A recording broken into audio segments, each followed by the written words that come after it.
তোমার জন্য কেউ থামবে না, সূর্যও না, চন্দ্রও না, আলো বাতাস রোদ বৃষ্টি কেউ না, একটা মানুষও না, একটা মানুষও না। এ দুনিয়া বড় স্বার্থপর, বড় স্বার্থপর। এজন্য বাপ আপনাদেরকেও বলি, যুবক তোমাদেরকেও বলি, তুমি নষ্ট হয়ে গেলে শেষ পর্যন্ত মনে রাখো তোমার জন্য কেউ থামবে না। আপনাদেরকে বলি বাবা, স্ত্রী সন্তানের জন্য যদি আপনি হারাম উপার্জন করে জীবনটা শেষ করছেন, কোনোদিন পাবেনও নাই। সুদের টাকা, কিস্তির টাকা, হারামের টাকা, ওজনে কম দেওয়া, ধোকাবাজি, প্রতারণা করা উপার্জন করা দরকার ছিল না। আমনের কলজার মধ্যে শয়তানে বসায় দিছে যে বউ বাচ্চার লাগে এগুলা করতেছ, করো না রে বাপ, খোদার কসম এরা মনে রাখবে না, এরা মনে রাখবে না, এরা কোনোদিন বলবে না, এরা মনে রাখবে। দুপুর বেলা জানাজা হইছে, আসরের পরে জানাজা হইছে, কানছে 2 ঘন্টা 4 ঘন্টা, জি পুত নাতি নাতনি স্ত্রী সন্তান। ওই দিনকেই এশার নামাজের পরে দেখা যাবে এরা সবাই পাশের বাড়ির থেকে ভাত তরকারি রান্না আনছে, এরা খানা খাইতেছে, এরা গোশত খায়, মাছ খায়, ডাল খায়, সবই খাইতেছে। এরা না কানছে অনেক, ওই কানছে আর কি। এজন্য আমি নিজেকে বরবাদ করে, আমার কবর, আমার আখিরাতকে নষ্ট করে আমি আমার স্ত্রী সন্তানকে হারাম খাওয়াইতে হবে, খোদার কসম এটা কোনো মুমিন করতে পারে, কোনো মুমিন করতে পারে। আমার ছেলে কোনোদিন 1 ওয়াক্ত ফজরের নামাজ পড়বে না, আর এমন জানোয়ারের জন্য আমি কামাই করুম, কমপক্ষে আমি আনিস এমন বেকুব না। তার লগে আমার আগে বুঝাপড়া করা দরকার। তুই মুসলমানের বাচ্চা কিনা আগে এটা বল, তুই ইমানদারের সন্তান কিনা বল বেটা। যদি তুই মুসলমানের বাচ্চা হস, আমি তোর জন্য মাথার ঘাম পায়ে ফেলে কামাই করমু, আমার এই কষ্টের উপার্জনের কিনা ফ্যান, খাট, পালং, সোফা, ফার্নিচার, বাজার সদাই, আর তুই বেঈমান সারা রাত মোবাইলে নারী দেখবি, ছবি দেখবি, কোনোদিন ফজরের নামাজ পড়বি না। এমন জানোয়ারের জন্যই আমি কামাই করলাম না, এমন হাইওয়ানের জন্য কামাই করতে বলছে কে? যার কপালে সেজদা নাই অত মানুষ না। কেউ আমরা থাকবো না, রাজপ্রাসাদের ওই অট্টালিকায়ও মরে যাবে, জীর্ণ কুঠিরে কুড়ে ঘরে যে মরে যাবে, জীবনে যে কোনো দিন দুঃখ দেখে নাই সেও মরে যাবে, জীবনে যে কোনো দিন সুখ দেখে নাই সেও মরে যাবে, সেও মরে, চাইলেও মরে যাবে, না চাইলেও মরে যাবে। হসপিটালের আইসিইউর ভিতর থেকেও মালাকুল মৌত নিয়ে আসে, লন্ডন আর থেকে, থাইল্যান্ড থেকেও হসপিটাল থেকে বাংলাদেশের রোগীরে মৃত্যু দিয়ে দেয়। এই জন্য বন্ধু আমার, বাপ আমার, অনেক ছেলে আছো তোমরা কোনোভাবেই বুঝতে চাও না, কোনোভাবেই না। তোমাদের শাহওয়াত তোমাদেরকে বুঝাইতে চায়, কোনোভাবেই তোমরা বুঝতে চাও না যে এই মোবাইল, এই নারী, এই ছবি, তোমাদের বন্ধুদের এই আড্ডা, এটা তোমার ভালো করে না। এই কথাটা অনেক ছেলে আছে এত পাষাণ, এত পাষাণ যে তার কলিজাটা এইভাবে আটকাইয়া ফেলছে, এই নাফরমানিটা বুঝেই না, বুঝতে কোনো কিছুতে তার ঘাড় নোয়ানো যায় না, সেজদা দেয়। হায় হায় রে বাপ, মুসলমানের বাচ্চা এত বড় শক্ত হওয়া, এত পাষাণ হওয়া, এটা তো একটা জানোয়ারের স্বভাব না। জানোয়ারও তো এত কঠিন হয় না, হাইওয়ান জানোয়ার, কুকুর বিড়ালও এত নিকৃষ্ট হয় না। আমি রীতিমতো হুজুর আমার জিন্দিগি যদি কেউ, আমার মন চায় মাঝে মধ্যে যে মানে এটা গবেষণা করি, মানে পিএইচডি করি এটার উপরে, যে একটা মুসলমানের বাচ্চা 365 দিনের 1 বছরে কোনদিন ফজরের নামাজ পড়ে না, এটা কিভাবে সম্ভব? আমার এটা মন চায় যে এটার উপরে একটা কি করি, বিশ্বাস করুন, মানে এটা কিভাবে, মানে এই কেমন মানুষের বাচ্চা, এই জানোয়ার, এত বড় জানোয়ার কেমনে হইল? আরে তে এত বড় শক্ত হারামি হইল কেমনে? আমার এটা মাথার ধরে না বিশ্বাস। বহুদিন আমি কতজনের কাছে কথা বলছি যে ভাই আমার এটা বুঝে ধরে না, আমি এটা বুঝিয়ে না কথা এটা। আরে কিরে কয়, এটা কি ধরনের মুসলমান, এটা কি জানোয়ার? এই জানোয়ারের বাতরান দেখে এই জানোয়ারের ঘরে ঘুমাইতে দেয় কে?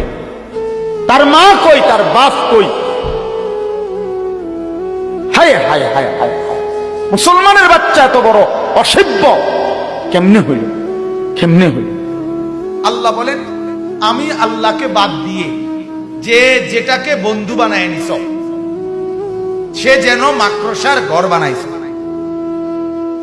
কি বানাইছ? মাকড়সার ঘর। ইত্তাখাযাত বাইতান, যে মাকড়সা ঘর বানালো। আর ওয়া ইন্না আওহানাল বুয়ুত লা বাইতুল আনকাবুত লাউ কানু ইয়ালামুন। আল্লাহ বলেন, আর এটা মনে রাখবা, এটা মনে রাখবা, পৃথিবীর সবচেয়ে দুর্বল ঘর মাকড়সার ঘর। এটা আল্লাহ বলছে।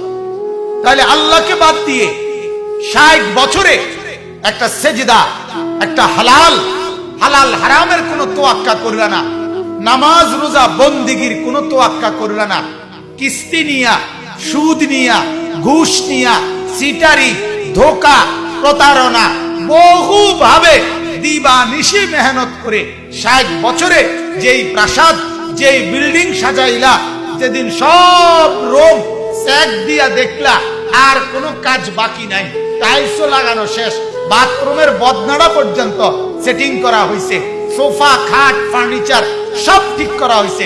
রব্বুল আলামিন বলে, মালাকুল মউত এখনই নিয়ে আসো,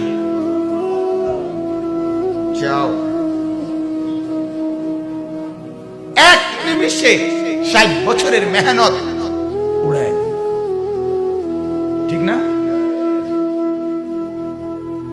এজন্য এটা ভাবা উচিত, আল্লাহকে বাদ দিয়ে, সেজদাকে বাদ দিয়ে, গোলামিকে বাদ দিয়ে, হালাল বাদ দিয়ে, আল্লাহর বন্দিগি বাদ দিয়ে যে যেটার মধ্যে ডুবে গেলেন, সে মাকড়সার ঘর বানাইতেছেন। কি বানাইতেছেন বলেন? তামসা করতেছেন, তামসা। ওয়ামাল হায়াতুদ দুনিয়া ইল্লা লাহবুন ওয়া লাইব। তামাশা। আল্লাহ বলে, দুনিয়ার জীবনটা তামাশা বান্দা, খেলাধুলা, খেলাধুলা। হ্যাঁ, লোকটা বিল্ডিং বানায়, আর শাজিদ থেকে আমার মালিক যেন হাসতে হাসতে বলে, ওমা কিরে, এতে দেখি তামসা না করে, তামসা না করে। কিরে বেটা, সেজদা কই? ফানি দিতে দিতে বিল্ডিং এ ইট ভিজাইতে ভিজাইতে নামাজের ওয়াক্ত শেষ। আছে না? ইট ভিজাইতে ভিজাইতে নামাজের ওয়াক্ত শেষ। আল্লাহ আমাদেরকে মাফ করে দেন। আল্লাহ তাআলা বলেন, আলিফ লাম মিম, 3টি অক্ষরে এর অর্থ আল্লাহ তাআলাই ভালো জানেন। কে ভালো জানেন? এখন যেহেতু সময় নাই, এর কোনো ব্যাখ্যা করছি না। ব্যাখ্যা এটাই যে এগুলোর প্রকৃত অর্থ, একমাত্র অর্থ আল্লাহ তাআলাই জানেন। এরপরে আল্লাহ কি বলছে একটু মনোযোগ দিয়া শুনেন, শুধু তরজমা শুনতে হবে।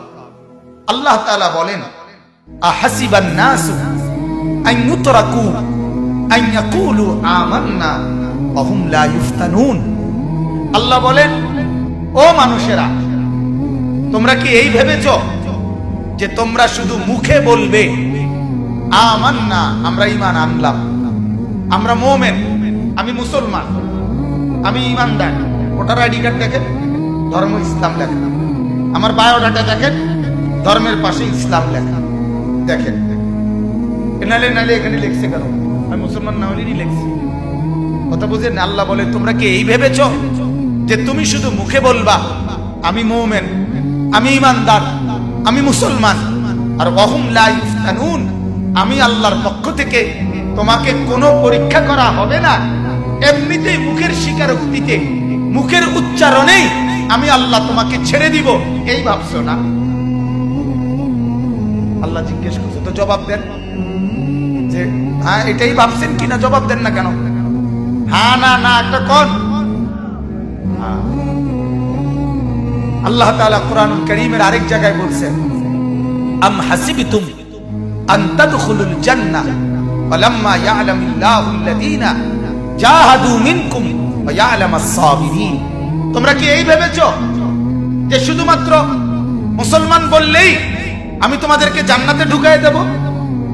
অথচ এখনো কারা কারা আমার রাস্তায় দ্বীন ও ঈমান টিকাইয়া রাখার জন্য কি পরিমাণ যুদ্ধ জিহাদ সংগ্রাম, মুজাহাদা, মেহনত, পরিশ্রম কয়ে কদ্দুর করছো এখনো আমি দেখিই নাই।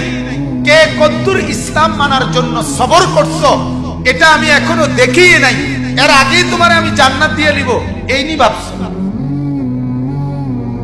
আরেক আয়াতে আল্লাহ তাআলা বলেন, আম হাসিবতুম আন তাদখুলুল জান্নাহ ওয়ালাম্মা ইয়াতিকুম মাসালুল লাযীনা খালাউ মিন ক্বাবলিকুম মাসাতহুমুল বাসাউ ওয়াদ-দাররাউ ওয়াযুলজিলু হাত্তা ইয়াকুলার রাসূলু ওয়াল্লাযীনা আমানু মা'আহু মাতা নাসরুল্লাহ।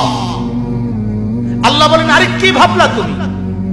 পান খাইতে খাইতে ব্যস্ত যাবে গা, বন খাইতে খাইতে, কাজওয়ানে গপ মারতে মারতে, টেলিভিশন দেখতে দেখতে, এমনি মুসলমান বলতে বললেই এমনি এমনি ব্যস্ত যাইবা গা, গরু জবাই কইরাই। অথচ আমি আল্লাহ তাআলা তোমাদের পূর্বে যত লোক আদম থেকে ঈসা পর্যন্ত ঈমানের দাবি করেছিল তাদের প্রত্যেককে আমি আল্লাহ তাআলা অগণিত কষ্ট, অগণিত পেরেশানি, অগণিত জুলুম এবং নির্যাতনের শিকার তারা হয়েছিল। হাজারো জুলুম, নির্যাতন, কষ্ট, পরিশ্রম এগুলো তাদেরকে উপভোগ করতে, উপলব্ধি করতে, হজম করতে হয়েছে। এই পরিমাণ কষ্ট, ক্লেশ, বিপদ, মুসিবত, পেরেশানি, জুলুম, নির্যাতন, অত্যাচার সহ্য করছে, যার ফলে ওয়াজুলজিলু কাঁপতে শুরু করছে মানুষগুলো। কাঁপতে কাঁপতে কাঁপতে কাঁপতে জুলুম আর অত্যাচারে নিজেদের শরীরের মধ্যে কম্পন শুরু হয়েছে। আর শেষ পর্যন্ত কি পরিমাণ নির্যাতন হইলে আল্লাহ বলে রসুল ওই জামানার নবী এবং নবীর সাথে ঈমানদার বান্দারা আল্লাহর কাছে হাত তুলে বলছে, আল্লাহ আর কতক্ষণ সহ্য করলে আপনার সাহায্য আসবে? মাতা নাসরুল্লাহ, আর কখন, আর কখন? কোরআনুল কারীমের সূরা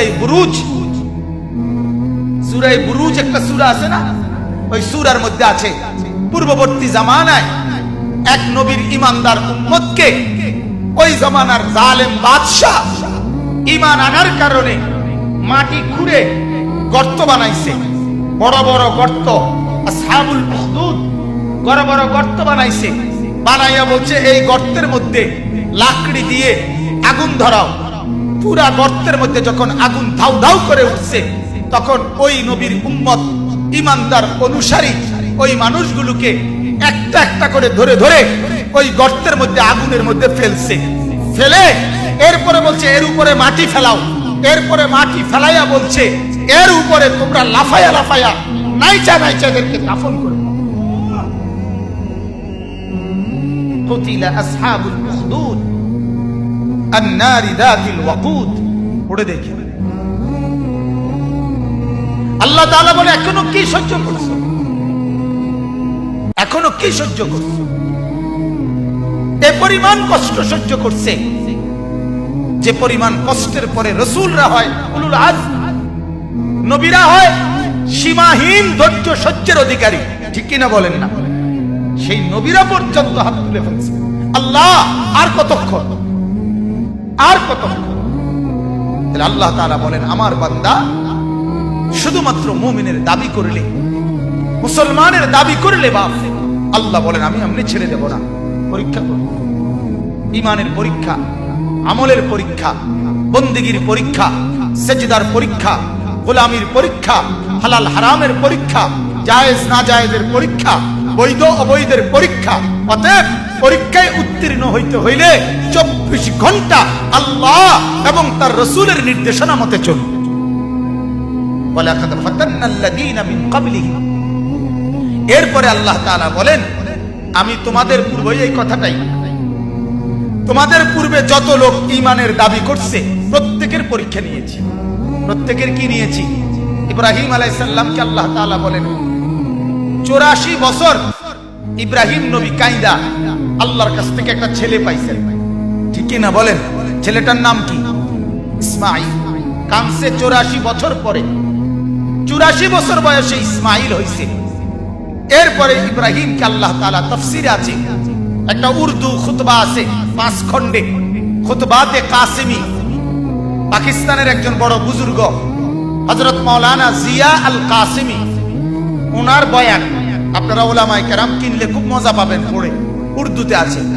ওই কিতাবে আছে যে ইব্রাহিম আলাইহিস সালামকে আল্লাহ তাআলা ইসমাঈল ছেলেটাকে দিয়ে প্রথম পরীক্ষা করছে আল্লাহ তাআলা। আল্লাহ বলে ছেলে দিলাম, তবে হাজেরার কোলে থাকবে, তোমার কোলে নিতে পারতা না, চুমা দিতে পারতা না, আদর করতে পারতা না, শুধু চাইয়া দেখবা। এটা প্রথম পরীক্ষা। দরজায় দাঁড়াইয়া দেখবা শুধু, কিন্তু আদর করতে পারবা না, কোলে নিতে পারবা না। ইব্রাহিম আলাইহিস সালাম বলছে আসলাম, আল্লাহ মেনে নিলাম, তুমি বড় মাওলা, তোমারই ভালোবাসি। কিছুদিন পরে আল্লাহ বললেন ইব্রাহিম না, এখন আর চাইতেও পারতা না, মরুভূমিতে চোখের আড়ালে দূরে ওইখানে রাখা আসে। ইব্রাহিম আলাইহিস সালাম বলছে আসলাম, আল্লাহ মেনে নিলাম, মেনে নিলাম, পরীক্ষায় ফেল করতে চাই না মাওলা, রেজাল্ট ভালো করতেই হবে, প্রয়োজনে ছেলেকে দূরে দিয়ে আসলাম, তবু তোমাকেই ভালোবাসি মাওলা। কিছুদিন পরে আল্লাহ তাআলা বললেন, সংক্ষেপে বলছি এই জন্য, ইব্রাহিম প্রথমে তো দেখতে দিছিলাম, এরপরে চোখের আড়াল করে রাখছিলাম, তবুও তো ছিল, বিদেশে হইলো ফুত আমার আছে তো। অনেক মা কাইন্দা কাইন্দা বলে যাক বউয়ে নিচে গাড়ি, বউয়ের লগে নিচে গাড়ি, আমি মার খবর তো রাখে না, আমার ফুত বাচ্চা তো আছে। কথা বলেন না, বলে না এমন, আমার ফুতে আছে তো, যা খেনে থাকো, আমি মা না পাইলা মারি। আল্লাহ তাআলা বলে ইব্রাহিম তুমি তো ভাবছিলা যাক ফুত আছে তো, না এবার আর রাখতাম না, এইবার জবাই করে আমার দেওয়া আমারটাই দিয়ে দাও। আল্লাহ তাআলা বললেন, ইব্রাহিম বললেন আসলাম, না মাওলা আপনি বড় মাওলা, আপনাকেই ভালোবাসি, আমি ফেল করুম না মাওলা, আমি রেজাল্ট ভালো করতেই হবে। এজন্য ছেলেকে গর্দান মধ্যে ছুরি রাখা দিছে। ছুরি রাখার পরে এবার মাওলা পাক আল্লাহ তাআলার মহব্বতের জোশ আসছে, আল্লাহর রহমতের দরিয়ার মধ্যে, সাগরের মধ্যে উথলে ঢেউ উঠছে। আল্লাহ বলে ইব্রাহিম আরে তোরে আমি চাইছি রে পরীক্ষা, এবার তুই পুরাপুরি কামিয়াব, তুই পুরাপুরি ফলাফল উত্তীর্ণ, যা তোর ছেলেও দিলাম, আমি আল্লাহ রাজি হয়ে গেলাম। এবার ছেলেও পাইলো, আল্লাহকেও পাইলো, ঠিক কিনা বলেন? ছেলে কুরবানি হয়েছিল। এজন্য দোস্ত, সন্তানকে দ্বীন শিখাইলে, সন্তানকে কোরআন শিখাইলে, সন্তানকে নামাজ শিখাইলে, সন্তানকে মাদ্রাসায় পড়াইলে, আল্লাহর কসম দুনিয়া অভাব হবে না, দুনিয়াও মিলে যাবে, আখিরাতও মিলে যাবে, আখিরাতও মিলে যাবে। এজন্য অনুরোধ, মুসলমান যতজন বসছেন একজনও তার একটা সন্তানকে বঞ্চিত করিয়েন, কোরআন থেকে বঞ্চিত করিয়েন, দ্বীন থেকে বঞ্চিত করিয়েন না।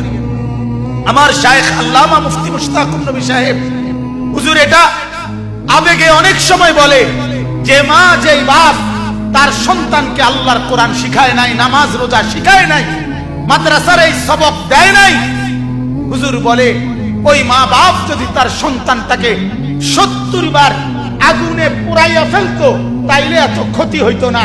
কোরআন না শিখাইয়া এই মা বাপ ওই সন্তানের যে ক্ষতিটা করে দিল। এরপরে হুজুরে বলে যে দোহাই ওই মা বাপকে বলি, আপনি এই সন্তানের বাপ না হলে ভালো ছিলেন, আপনি এই সন্তানের মা না হলে ভালো ছিল। কেন বাচ্চাটাকে বঞ্চিত করলেন? কেন বাচ্চাটাকে বঞ্চিত করলেন? এজন্য একজনও ইনশাআল্লাহ আমরা আমাদের সন্তানকে দ্বীন শেখাবোই শেখাবো ইনশাআল্লাহ। বলেন ইনশাআল্লাহ। আগামীর পৃথিবী, আগামীর সামনে দাজ্জাল বাজান, আগামীর সামনে দাজ্জাল, দাজ্জাল দেখা যায়, দাজ্জাল দেখা যায়, কিয়ামত দেখা যায়। ইখতারাবা লিন-নাসি হিসাবুহুম, আল্লাহ বলে হিসাবের সময় কাছায় গেছে বান্দা। ইখতারাবাতিস সাআ, আল্লাহ বলে কিয়ামত ঘনায় গেছে বান্দা। আরে যিনি বানানেওয়ালা তিনি বলতেছে ও আমার বান্দা, আমি না বলছি এই নবী শেষ নবী, এই কিতাব শেষ কিতাব, এই দিন শেষ ধর্ম, আর দিতাম না রে, এরপরে তো আমার সংসার আমি গুছাই এলাম, তাহলে কিসের অপেক্ষা করছেন? কথা বলেন না কেন? মালিকই তো বললো আর দিতাম না রে, শেষ, যা দিছি দিছি, এরপরে আর কিসের অপেক্ষায়? এজন্য সন্তানকে বঞ্চিত করবেন না। বলেন ইনশাআল্লাহ। প্রত্যেকেই পাক্কা নিয়ত করেন তিনজন ছেলে তিনজনই কোরআন পড়বে, তিনজন মেয়ে তিনজনই কোরআন পড়বে। বলেন ইনশাআল্লাহ। যার ঘরে যতজন দিন শিখবে ততজন। কথা বলেন কয়জন? আবার বলেন কয়জন? আছে যতজন দিন শিখবে কতজন? আমি এজন্য সবসময় বলি যে আপনার একটি সন্তানকে হলেও মাদ্রাসায় পড়ান, একটি মেয়েকে হলেও মাদ্রাসায় পড়ান। এই কথা বলা আমার ফতোয়া হলো নাজায়েজ। এটা বলার কোনো সুযোগ নাই, এই কথা বলার কোনো অনুমতি নাই। আপনার কাছে কোনো আমি ভিক্ষা চাই না, আপনার কাছে রাসূলের হাদিস মনে করাইতে আইছি যে আলা কুল্লে মুসলিম, আলা কুল্লে মুসলিম মানে তিনজনে একজন। কথা বলেন কয়জন? কথা বলেন না কেন? নবী বলল সবার উপরে দিন শিখা ফরজ, আপনি কোন তিনজনে একজন? কে অনুমতি দিল? আপনারে কমানের অনুমতি দিল কে? কথা বলেন, বুঝছেন কিনা আপনার? এজন্য প্রত্যেকেই ছেলে মেয়ে, আলহামদুলিল্লাহ বাংলাদেশে এখন চতুর্দিকে মহিলা মাদ্রাসা আছে, আছে কিনা বলেন? এই জমানায় মেয়ে দিন শিখলো না, ছেলে দিন শিখলো না। আল্লাহর কসম এই কথা বলিয়া কি কারণ? কোন কারণ দর্শাবার কোন সুযোগ পাইতেন না। চতুর্দিকে এত মসজিদ মাদ্রাসা, এত মাদ্রাসাও থাকার পরেও যারা তাদের ছেলে মেয়ে কোরআন বঞ্চিত হইল, এটার কোন কারণ দর্শাবার সুযোগ। এজন্য কোরআনে আছে নাফরমান যখন জাহান্নামী আল্লাহকে বলবে ক্বালু রব্বানা গালাবাত আলাইনা শিকওয়াতুনা, আল্লাহ আমার কপাল মন্দ, এই কারণে আমি দিন মানতে পারছি না। ওয়া কুন্না কওমান দাল্লিন, আল্লাহ আমি গোমরা ছিলাম, এই কারণে মানতে পারছি না। আল্লাহ বলেন ক্বালা খসাউ ফিহা, না না বেঈমান, জাহান্নামের আগুনে মুখ থুবড়ে জাহান্নামের আযাব ভোগ কর। ওয়ালা তুকাল্লিমুন, আর কোনো কথা বলবি না, একটা শব্দ। জাহান্নামে পড়ার পরেও মানে জাহান্নামের আযাব নিক্ষিপ্ত হওয়ার পরও কিছুক্ষণ কথা বলবে। এর শেষ যখন এই কথাটা বলবে রব্বানা আখরিজনা, আল্লাহ আমারে এই জাহান্নাম থেকে উদ্ধার করেন, ফা ইন উদনা ফা ইন্না যালিমুন, যদি আড়াওয়ার করি তাইলে আমি বড় পাপী। আল্লাহ বলেন না, তুই ডুবে মর, তুই এখানে জাহান্নামের আযাব ভোগ কর। ওয়ালা তুকাল্লিমুন, আর কথা বলবি না, আর একটা শব্দ বলবি না। আল্লাহর কসম আমি নিজে তাফসীরে মারিফুল কোরআনের মধ্যে পড়ছি, আল্লাহ যখন বলবে এই জাহান্নামী আর কোনো কথা বলতে পারবি না, সাথে সাথে জাহান্নামের আযাবের জাহান্নামীর গলার আওয়াজ, কথার শব্দ বন্ধ হয়ে যাবে। এরপরে আর কোনো শব্দ জাহান্নামী উচ্চারণ করতে পারবে না। আরো জঘন্য কথা আছে, তাফসীরে মারিফুল কোরআন লিখছে এরপরে জাহান্নামী কুত্তার মতো ঘেউ ঘেউ করে, কুকুরের মতো শুধু ঘেউ, ওই জায়গা আছে। বিশ্বাস করে জাহান্নামী আর কোনো কথাই বলতে পারে না। ওয়ালা তুকাল্লিমুন, আল্লাহ বলবে আর কোনো কথা নাই, কোনো কথা নেই, চুপ। আল্লাহ আমারে মাফ করে দেন। আল্লাহ তাআলা শেষ, আল্লাহ তাআলা বলেন আমি পরীক্ষা করে দেখব, ফালিয়ালামান্নাল্লাহুল্লাযীনা সাদাকু ওয়ালিয়ালামান্নাল কাযিবিন। আল্লাহ বলেন আমি পরীক্ষা করে ঈমানদার বাছাই করব, সত্যবাদী আর মিথ্যাবাদী। ঈমানের দাবি করো, মুখে বিড়ি, মিথ্যাবাদী। ঈমানের দাবি করো, ফজরের নামাজের সেজদা দাও না, মিথ্যুক তুই বেটা। ঈমানের দাবি করো, সুদ খাও, মিথ্যুক তুই বেটা। কি বলে? মিথ্যুক না। আল্লাহ বলেন আমি ঈমানের দাবিতে পরীক্ষা করে এরপরে সত্যবাদী আর মিথ্যাবাদী বাছাই করব। সর্বশেষ আল্লাহ বলেন আম হাসিবাল্লাযীনা ইয়ামালুনাস সাইয়্যাতি আন ইয়াসবিকুনা। আল্লাহ তাআলা বলছে ও তোমরা যারা গুনাহ করছো, নাফরমানি করছো, পাপ করছো, মোবাইলে ছবি দেখছো, উলঙ্গ নাচ দেখছো, একটা সেজদার খবর নাই, একটা নামাজের খবর নাই, দোকানে বসে বসে চা দোকানদারের নামাজ পড়ার টাইম নাই, মুদি দোকানদারের নামাজ পড়ার টাইম নাই, দেড়বুড়ে সিএনজি অটো ড্রাইভার তারও সেজদা করার টাইম নাই, বুট বেচে তারও নামাজ পড়ার টাইম নাই, বাদাম বেচে তারও নামাজ পড়ার টাইম নাই। আল্লাহ তাআলা বলেন ওই নাফরমান তুই কি ভাবছো? আইনাসবিকুনা, তুই আমার চাইতে আগায় গেছো না? আমি তোরে দেখতাম না, না আমি তোরে কিছু করতে দিতাম না, এটা ভাবছো না? আন ইয়াসবিকুনা, তুমি ভাবছো তুমি আমারে ডিঙ্গাইয়ে গেছো না, আমার রেঞ্জের বাইরে চলে গেছো না, আমার আয়ত্তের বাইরে চলে গেছো, না না, আমার আয়ত্তের বাইরে যাও নাই। সাআমা ইয়াহকুমুন, তুমি যে মনে মনে ফয়সালা করছো, আল্লাহ দেখে না, আল্লাহ ধরে না, আল্লাহ তাআলা মাতে না, আল্লাহ বলেন না, এটা ভুল, এটা ভুল। তুমি অচিরেই কবরে আসলে দেখবা আমার আযাব কত ভয়ঙ্কর। ওয়ালামু আন্নাল্লাহা শাদীদুল ইকাব, মনে রাখবা আমার আযাব বড় ভয়ঙ্কর। বলেন নাউযুবিল্লাহ। সর্বশেষ আয়াত 5 নম্বর আয়াত, আল্লাহ তাআলা খুশখবর দিছে নেককারদেরকেও, তোমরা যারা নেককার, সেজদা করে করে, জিকির করে করে, সকাল সন্ধ্যায় রাত গভীরে, তাহাজ্জুদে আওয়াবিনে, তাসবিহে জিকিরে আমি মাওলাকে ডাকতে ডাকতে এই আশায় বন্দিগি করছো যে আমার সাক্ষাৎ পাইবা। মান কানা ইয়ারজু লিকা আল্লাহ, আমার মোলাকাত, আমার দিদারের আশা করে করে যারা বন্দিগি করছো, আল্লাহ বলেন ফা ইন্না আজালাল্লাহি লাআতিন, আমি আল্লাহ মালাকুল মউত নামে একজন ফেরেশতা মৃত্যু করে দেওয়ার জন্য তোমার কাছে পৌঁছাবো, সে তোমারে মৃত্যু নামক একটা নেয়ামত উপভোগ করাইয়া আমার কাছে নিয়ে আসবে। ফা ইন্না আজালাল্লাহি লাআতিন, আমার আল্লাহর পক্ষ থেকে তোমার মৃত্যু মালাকুল মউত আসবে, লাআতিন আসবে তোমার কাছে, এসে মৃত্যুর শরাব, মৃত্যুর এক পেয়ালা, মৃত্যুর একটুকু শরাব, মৃত্যুর একটু চুমুক তোমারে ভোগ করাইয়া আমার কাছে নিয়ে আসবে। ওয়াহুয়াস সামিউল আলিম, আল্লাহ তাআলা বলেন যে আমি আল্লাহ সবকিছু শুনছি, সবকিছু জানি, ঠিক কি না বলেন? অতএব তুমি অপেক্ষা করো, আমি শুনতেছি, আমি জানি, তুমি ডাকতে থাকো, সেজদা দিতে থাকো, গোলামি করতে থাকো, হালাল খাইতে থাকো, সুখে থাকো আর দুঃখে থাকো, আমি মাওলাকে ডাকতে থাকো। এই কয়দিন পরে আজরাইল পাঠাবো, তোমারে আমার কাছে নিয়ে আসবো।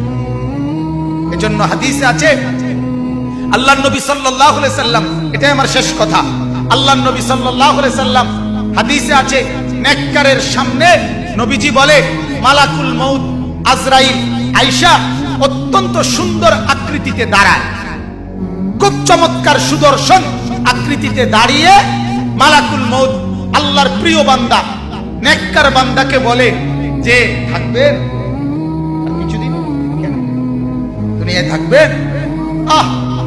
আল্লাহর নেক বান্দা তখন চোখের পানি ফেলে বলে, কি কইলা মালাকুল মউত, থাকবো কেন রে? সকাল দুপুর রাত নিশিতে চোখের পানি ফেলে ফেলে যে মাওলারে ডাকি, কখনো সুবহানাল্লাহ, কখনো আলহামদুলিল্লাহ, কখনো আল্লাহু আকবার, কখনো লা ইলাহা ইল্লাল্লাহ, কখনো আস্তাগফিরুল্লাহ, কখনো দুরূদ শরীফ, এই যে বহুবার বহুভাবে ডাকি, পাগল দেখেই তো ডাকি, আমি বেচাইন দেখেই তো ডাকি।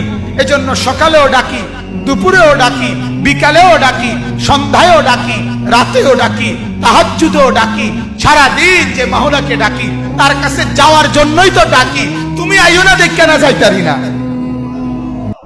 তোমার লাগে না বইয়া রইছি, তুমি আসো নাই দেখে না যাইতে পারি না বেটা, তুমি আইসা আবার আমার না নিয়ে যাবা কেন? আমি এখনই যাব। তখন মালাকুল মউত বলে, তো চলেন আপনার মাওলার কাছেই চলেন।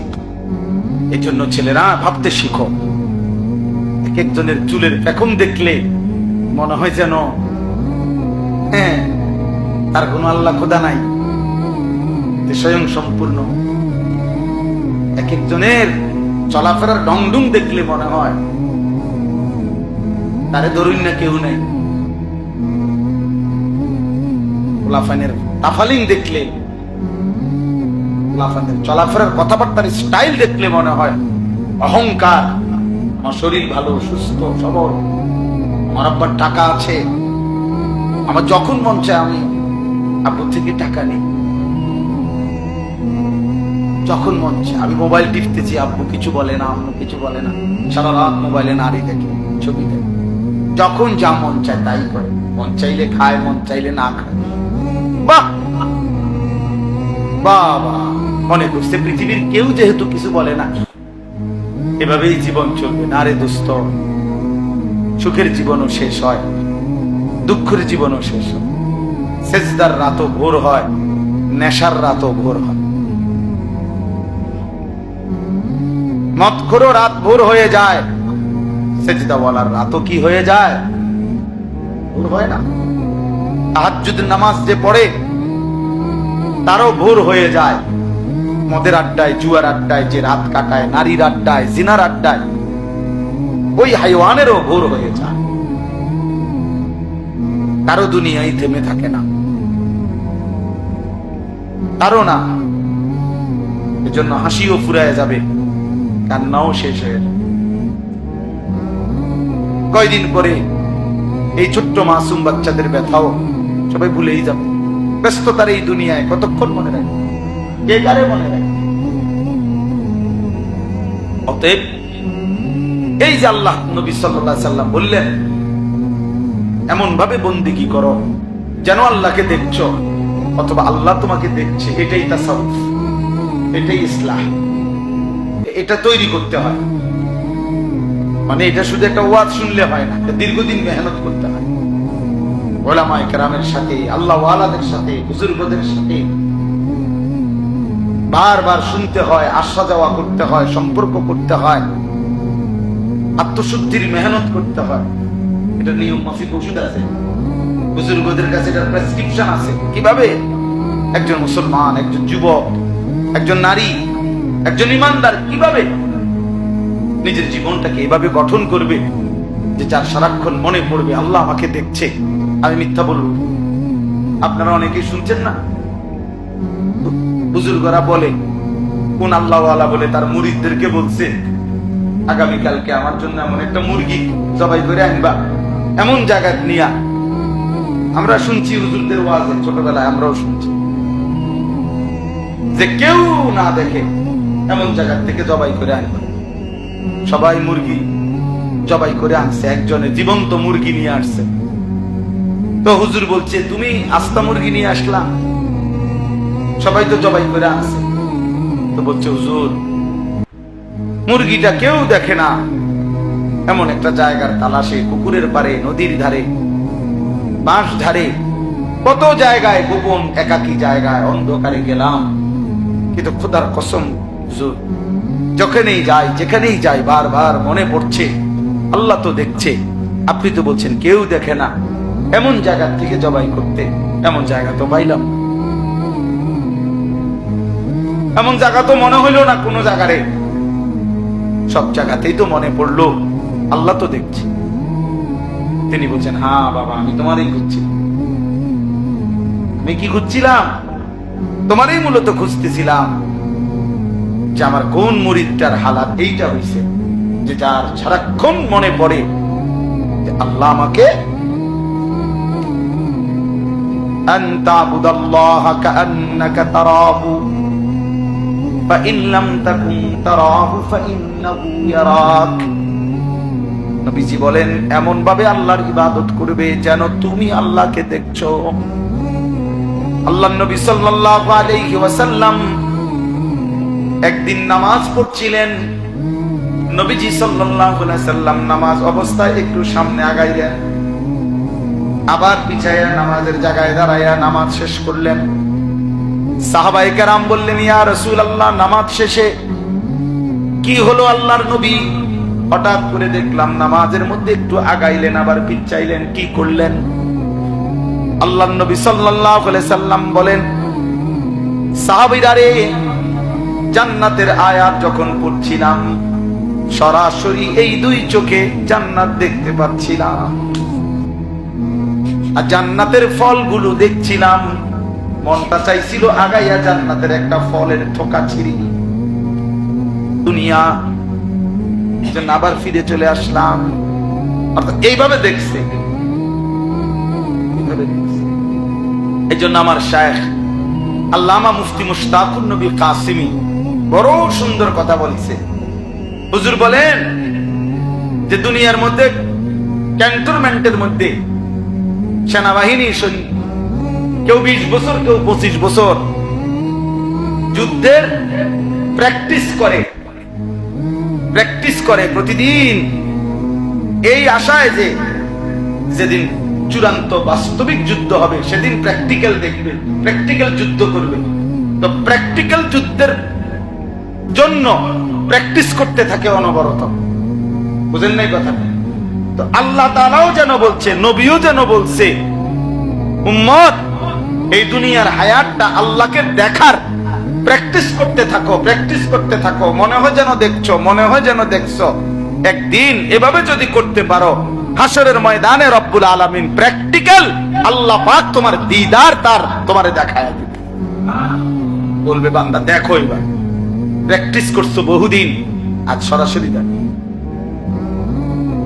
আজ তুমি আমাকে দেখো, আমি তোমাকে দেখি।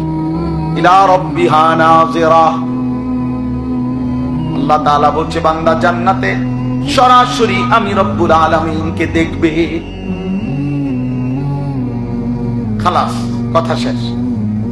তাইলে এইখানে আমি এই দুইটা আমল বলছি। একটা আমল হলো রাত্রি জেগে তাহাজ্জুদ পড়া, বিশুদ্ধ কোরআনুল কারীম তেলাওয়াত করতে থাকা। এই দুই আমলের বরকতে তাফসীরে লিখছে, বুজুর্গানে দ্বীন বলছে, এই দুইটি আমল যার মধ্যে থাকবে, একটা হলো যে রাত্রিবেলা গভীর রজনীতে কিছু নফল ইবাদত নামাজ বন্দিগি করার চেষ্টা করে, আর যে ব্যক্তি লম্বা কোরআনুল কারীম বিশুদ্ধ তেলাওয়াত করার ফিকির করে, কোরআন তেলাওয়াত করতে থাকে, আশা করা যায় এই দুইটি আমলের বরকতে আল্লাহ তাআলা তার অন্তরের মন্দ চরিত্রগুলো দূর করে দিবে। আশাদ্দু ওয়াতআন, এগুলা নফসকে দমন করবে, অন্তরের মন্দ অভ্যাসকে দূর করবে। এজন্য আজকের এই ইসলাহি মাহফিলে এই দুইটি আমলের গুরুত্ব দিলাম। আল্লাহ যেন আমাকেও তৌফিক দেয়, আপনাদেরকেও যেন তৌফিক দেয়। চেষ্টা করবেন রাত্রিবেলা সময়টাকে বন্টন করে, হিসাব লাগান 11টায় শুইলেন, 4:50 ফজরের নামাজের জামা, তো 12টা, 1টা, 2টা, 3টা, 4টা, 4:50 ধরেন প্রায় 6 ঘন্টা। তো এর মাঝামাঝি কোন একটা সময় শরীর স্বাস্থ্য অনুপাতে দেখেন একটু সময়, আধা ঘন্টা, 20 মিনিট, 40 মিনিট আবার জেগে আল্লাহর ইবাদতের জন্য, তাহাজ্জুদ নামাজের সেজদা, তেলাওয়াত, দোয়া, কান্নাকাটির জন্য একটু সময় বের করা। তাইলে আল্লাহ তাআলা অন্তর পবিত্র করে দিবে, মন্দ অভ্যাস থেকে বেঁচে থাকা সহজ হবে। আল্লাহ তাআলা আমাদেরকে কিয়ামুল লাইল, তিলাওয়াতুল কোরআন, এই দুই নিয়ামত দান করেন। দারুল উলুম মাদ্রাসা আল্লাহ তাআলা কবুল করেন। হযরত মাওলানা আবু তাহের সাহেব দামাত বারাকাতুহুল আলিয়া, আল্লাহ তাআলা তাকে হায়াতে তাইয়্যিবা আফিয়া দান করেন। ছেলেরা, বাপ তোমার ঘরে শক্ত করে বললাম, বাবা মাকসাদ তো এটাই ভাইয়া, নামাজ পড়ো, নামাজ পড়ো, নামাজ পড়ো, নামাজ পড়ো। কিশোর নওজোয়ান নামাজ পড়ো, আল্লাহকে চিনো ভাইয়া, দিন শিখো, অল্প হোক, স্কুলে পড়ো মানা নাই, কলেজে পড়ো মানা নাই, যেখানেই পড়ো মানা নাই, কিন্তু আল্লাহকে ভুইলো না, নামাজকে ভুইলো না। 2 রাকাত নামাজ ঠিক করো, 10টা সূরা ঠিক করো, ওযু গোসল ঠিক করো। কিছু বয়স্ক লোক আছে এমন গোয়ার, যে মানে বুঝে যে ওনার সূরা অশুদ্ধ, দোয়া কালাম অশুদ্ধ, কিন্তু দুনিয়া কোন কথা দিয়া ওনাকে এটা বুঝানো যায়, কোন ইবলিস ওনাকে কলিজার ভিতরে বুঝাই দিচ্ছে যে অসুবিধা নেই, আল্লাহ ভরসা, এই যে এরম ভরিয়ে এরম, এটা অন্য কেউ বুঝাই দিচ্ছে তার কলেজে, যে মাইতো না চাই হুজুরা কই বই, আল্লাহ ভরসা। এখন আল্লাহ বলছে কিনা আপনারা বলেন, যে আল্লাহ যদি বলে, আপনারা শুনছেন যে আল্লাহ বলছে যে বান্দা তুমি ভুলের উপরে, মিথ্যার উপরে, ভুলের উপরে মৃত্যু পর্যন্ত থাকো, আমি ভরসা, এটা আল্লাহ বলছি। তো তো আমাদের কে ভরসা দিল? আপনার এই ভরসাটা দিল কি? আফসুসের ব্যাপার, আফসুসের ব্যাপার। 60 বছর 50 বছর হয়ে গেছে, এই কথাটুকু বোঝে না যে আমার সূরা, আমার কেরাত, আমার দোয়া, আমার তাসবিহ, আমার আত্তাহিয়াতু, আমার দুরূদ শরীফ, আমার দোয়া। ওই ছেলেরা, হয়তো এখন ঢুকো, পরে যে সময় একটা পোটলা দিব ওই সময় ঢুকো না, আসো, এখন আসো, পরে আর কাউরে ঢুকতে দেওয়া হবে না।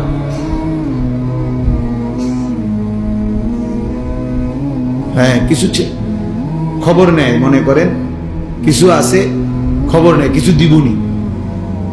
এবার যদি রাত 2টাও বাজে ঘুরবো, বুঝেন না? যদি রাত 2টা বা সারা রাতও লাগে তারপরেও করি। আফসুস মানে জীবন মানেই শুধু এই 2টা বিরিয়ানি, 1 প্লেট খিচুড়ি, 2টা জিলাপি, এই যে। আবার আগের মতো তামাশা, আগের মতো বেনামাজি জিন্দিগি, আগের মতো অসভ্যতা। আসলো কেন পৃথিবীতে? মরবেই বা কেন? করবেই কি? কিচ্ছু জানে না, কিচ্ছু জানে না। আফসুস হয়েছে ওই জীবনের উপরে, আফসুস যে জীবন জানে না আমি আসছি কোত্থেকে, আমার করণীয় কি, কেন আসলাম, কি করছি। জীবনের যার কোনো লক্ষ্য উদ্দেশ্য নাই, গন্তব্য নাই, মঞ্জিল যে চেনে না, আমি যাব কোথায়, পৌঁছবো কোথায়, থামবো কোথায়, এটা যার মধ্যে জানা নাই, ওই বাস্তবিক অর্থে মনে রাখেন ওই কোনো মানুষ, ওই জন্তু জানোয়ার। কোরআন বলছে ওকে জানোয়ারই বলছে।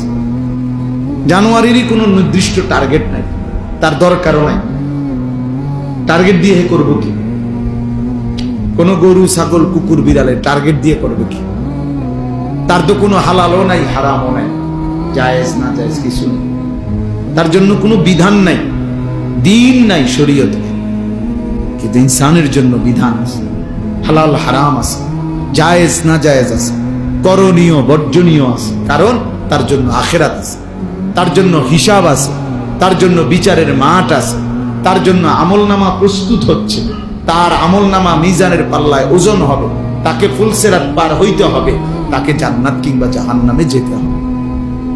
এটা গরু ছাগলের নাই, এটা জন্তু জানোয়ারের নাই।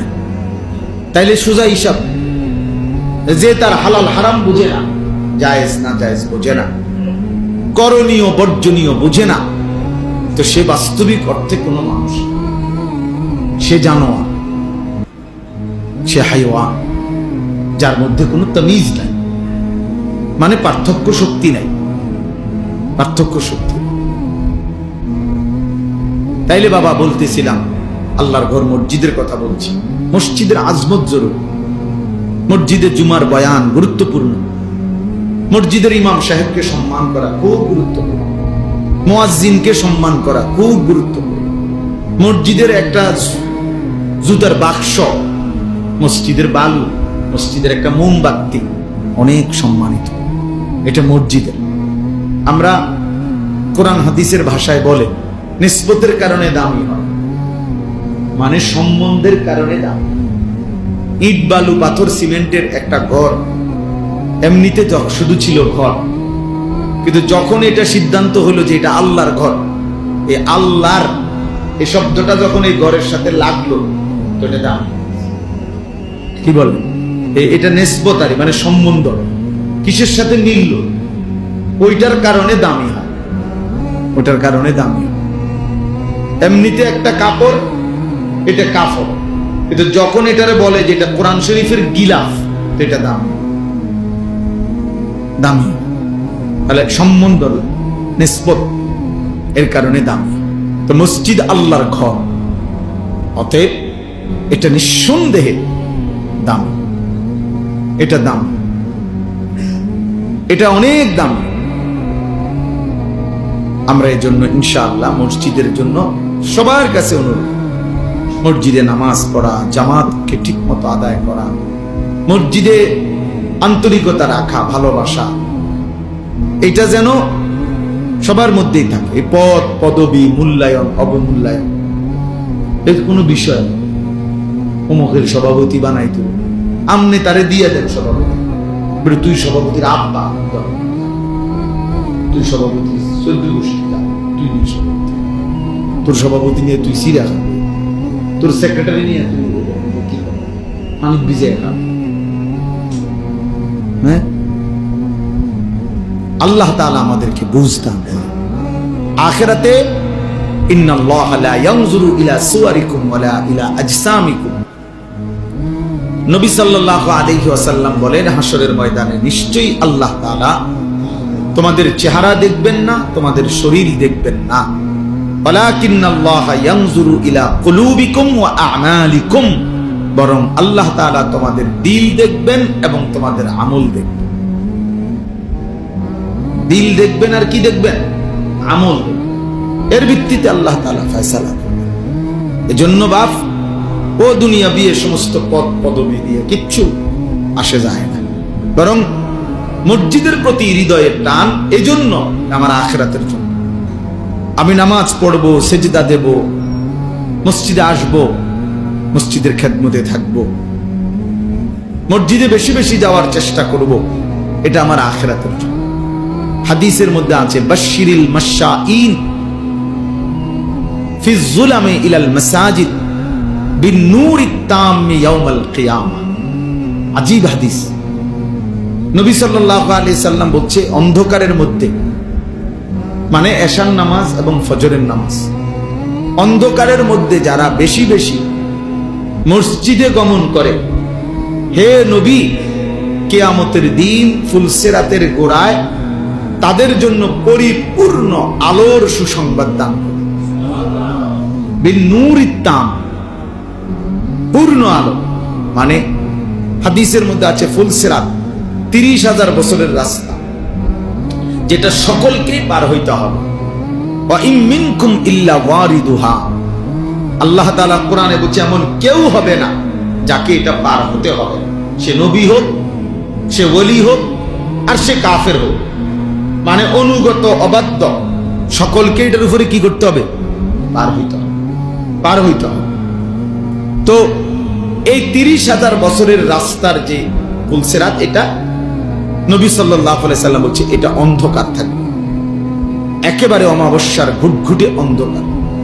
প্রত্যেক মুমিনের ঈমানের সাথে তার আমলের পরিমাণ অনুপাতে ওই ফুলসিরাতের গোড়ায় যখন যাবে, প্রত্যেক ঈমানদারের, ঈমান শর্ত, প্রত্যেক ঈমানদারের তার আমলের পরিমাণ অনুপাতে ওই গোড়ায় গেলে আল্লাহর কুদরতে তার জন্য ওই পরিমাণ আলো জ্বলবে।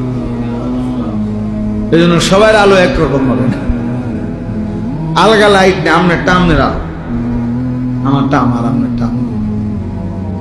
এই ক্ষেত্রে নবীজি সাল্লাল্লাহু আলাইহি ওয়াসাল্লাম বলছেন যে অন্ধকারের মধ্যে, মানে এশার নামাজ এবং ফজরের নামাজ, এই দুই নামাজ অন্ধকারের নামাজ নাকি? কথা বলেন। এশার নামাজ তো পুরা অন্ধকার, আর ফজরের নামাজ আবসা অন্ধকার। এই দুই অন্ধকারের মধ্যে যে মসজিদে যায় বেশি বেশি, আল্লাহ নবী সাল্লাল্লাহু আলাইহি সাল্লাম বলেন ফুলসিরাতে তার জন্য পূর্ণ আলো জ্বলে। 30,000 বছরের রাস্তা পূর্ণ আলো নিয়ে সে পার হতে পারে। এজন্য এশার নামাজ এবং ফজরের নামাজ খুব গুরুত্বপূর্ণ। এশার নামাজ এবং ফজরের নামাজ যারা আদায় করে না, রাসূলুল্লাহ সাল্লাল্লাহু আলাইহি ওয়াসাল্লাম তাদেরকে বলছেন মুনাফিক। একেবারে স্পষ্ট বুখারীর হাদিস।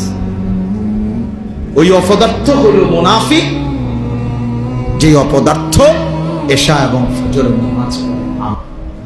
এই দৃষ্টিতে আপনাদের আমাদের অসংখ্য সন্তান, অসংখ্য মুসলমান যারা প্রতিনিয়ত ফজরের নামাজ পড়ে না, এদেরকে বলে রাখেন যে প্রত্যেকেই যেন ভোটার আইডি কার্ড, জন্ম নিবন্ধন সনদ এবং পাসপোর্ট, যেখানে ধর্মের পাশে ইসলাম লিখছে, এটা যেন চেঞ্জ করে, বরং এটা যেন শুধরাইয়া লিখে নেয়, এফিডেভিট করে যে আসলে আমি মুসলমান নাই, মুনাফিক। কেন? আমি ফজরের নামাজ পড়ি না, ফজরের নামাজ পড়ার জন্য কোনো প্রস্তুতিও নাই, আমার মানসিকতাও নাই। এমন অসংখ্য জানোয়ার আছে, হাইওয়ান আছে, যে হাইওয়ানের কলিজার ভিতরেও খোদার এক বছরে 365 দিনে কোনদিন এই জানোয়ার বলতে পারবে না ফজরের নামাজ কাকে বলে। এটা আস্তা জানোয়ার, আস্তা জানোয়ারের, পুরাটা জানোয়ারের, পুরাটা জানোয়ার। এটা মানুষ নামের পশু ছাড়া আর কিছু না।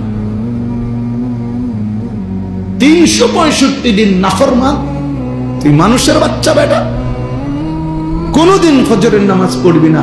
এত বড় বেহায়া, বেশরম মুসলমান হয় কি? এত বড় নিকৃষ্ট মানুষ মুসলমান হবে? মুনাফিক।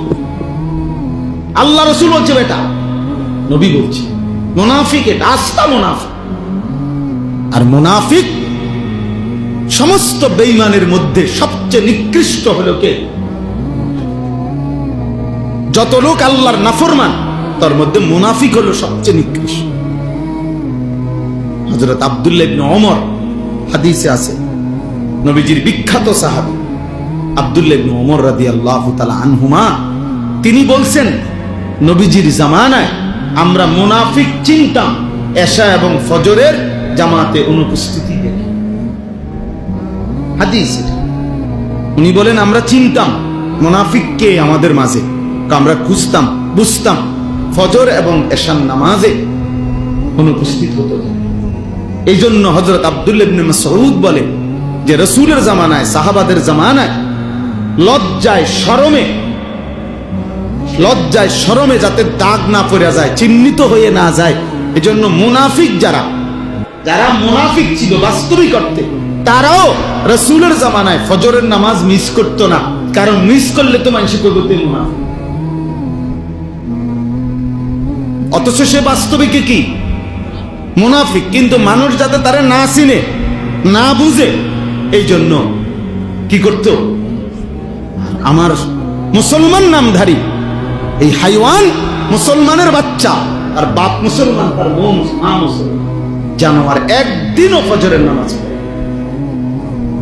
বাপেও বেটকা হেবটা বইয়া বইয়া বিড়ি গায়, চা দোয়ানে গপ মারে। আল্লাহর রহমতে আমনের দোয়ায় জিভুত একটা লাইন হইছে। কিটা লাইন হইছে? টেয়া ভাড়ায় বিদেশ লাইন হইছে। টেয়া ভাড়াইলে বুঝি লাইন হয়? হ্যাঁ, বিদেশ গেলেই বুঝি জিভুত লাইন হয়ে গেছে। এটা বুঝি কত হইল? আর আমরা যারা দেশে সিরিয়া খাই, এটা বুঝি কথা হইল? বিদেশ যাওয়া নিষেধ না, এটা গুনাহ, এটাও বলি না, কিন্তু এটা বুঝি এটা কথা হইল যে আল্লাহর রহমতে তারা 3 জন এখন একটা লাইনে পড়ছে। টাকা রোজগার করে, এবারে খুশি, মানুষের গপ মারে, চা দোয়ানে বইয়ে বই। হ্যাঁ, লম্বা লম্বা কথা, লম্বা লম্বা, ভালো খাইতে পারতেছে, শেষ বয়স, আপেল খায়, মালটা খায়, চা খায়, গম খায়, গপ মারে, আর কি বাজার হইতেছে, খাইতে আছে, ফুতে টেয়া ফাটাইতে আছে। হালাল হারাম এত কিছু তো অনেক সময় আছে, হালাল না হারাম সেটা দরকার কি? আমার দরকার টাকা, আমার দরকার বাতে না। আস্তাগফিরুল্লাহ, আস্তাগফিরুল্লাহ।